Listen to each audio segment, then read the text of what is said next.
When the year began, the U.S. was grappling with a disease that seemingly wouldn't sit still, evolving from variant to variant. We kind of got used to, the Greek alphabet. We were running through the Greek alphabet. Dr. Michelle Barron, the medical director of infection prevention at UC Health in Colorado, says 2022 was dominated by the Omicron variant of COVID-19 and its subvariants, more infectious and faster spreading than previous forms, and yet we seem to be able to live with this virus a little more than we did before. It's actually a very, very good thing.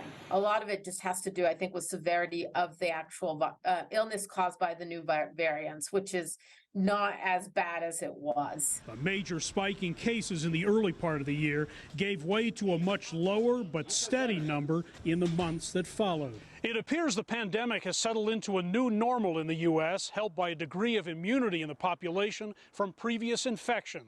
Vaccines have also done their job.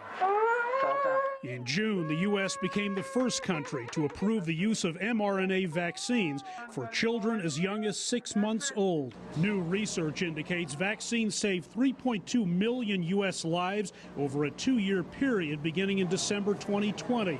Now, Barron says many people, by not getting booster shots, have decided to take a calculated risk. I think there is a general sense of, I don't want to think about it anymore. It doesn't exist. How many shots do I need? This is getting ridiculous.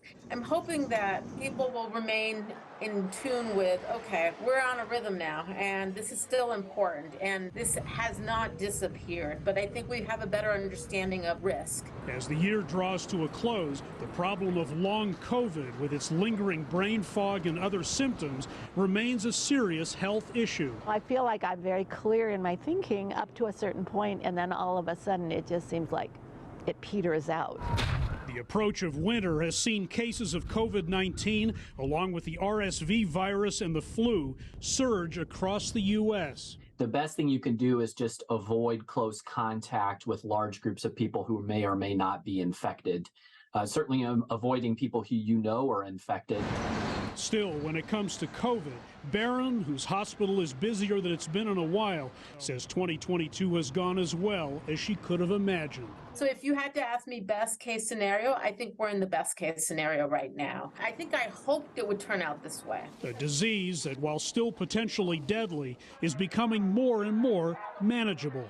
Hendrik Sabrandi, CGTN, Denver.